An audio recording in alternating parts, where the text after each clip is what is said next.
I hate to be the person to say it, we're going to have to start paying closer attention to what's happening on Saturdays because they are most certainly using Saturdays for like coup shit. I'll start with today's story. Elon Musk's team, his Doge team, just gained control of the Treasury Department's payment distribution systems.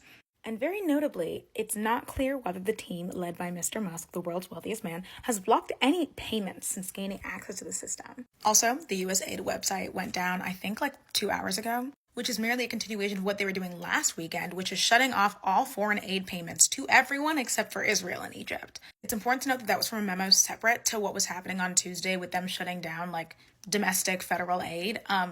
Foreign aid is still cut off, which, like, you should care about that regardless of whether or not it affects you. But if you're looking for a personal reason, if you care about pandemics, that should freak you the fuck out because international vaccination programs, public health programs are included in that. And to a very small extent, this already got a little bit of a media moment when Trump did his whole, like, condoms for Gaza thing. But unfortunately, the story became, this man is stupid, which everyone already knows, and not, this is resulting in, like, the deaths of an untold number of people, and then also hundreds of people in the US have lost their jobs as a result of this. A ProPublica article published, I think yesterday, illustrated the effects of this in just 1 week. Staffers at half a dozen US-funded medical facilities in Sudan had to make the active decision to defy this order to save the lives of 100 babies and toddlers, but they're going to run out of materials in days, not weeks, days. Among the grounded programs are emergency medical care for Palestinians and Yemenis, heat and electricity for Ukrainian refugees, HIV treatment, and monkeypox monitoring in Africa. Up to 3,000 workers could lose their jobs in Washington alone, and some groups will be forced to shutter altogether because they don't know when they're going to get their funding again. 500 staff contractors in the Humanitarian Assistance Bureau have been furloughed, and 400 more from the Global Health Bureau have been fired entirely. And anyone who tries to circumvent the president's agenda, aka keep people alive, is put on leave. Programs that give 200,000 people HIV treatment every single day have been paused, and it's estimated that 136,000 babies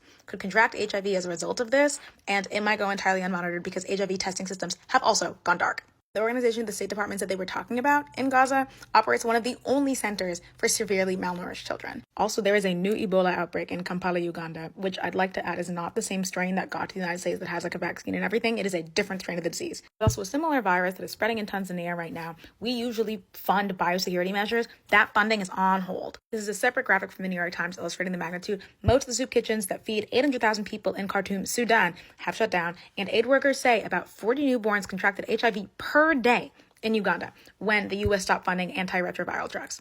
And now, thanks to Elon's takeover of the Treasury Department, who knows when they'll get their funding back, and who knows whether or not funding that you get directly from the government will be cut off. People need to get the idea that something's going to come and save them out of their heads entirely. Like, the courts, like, they do amazing work.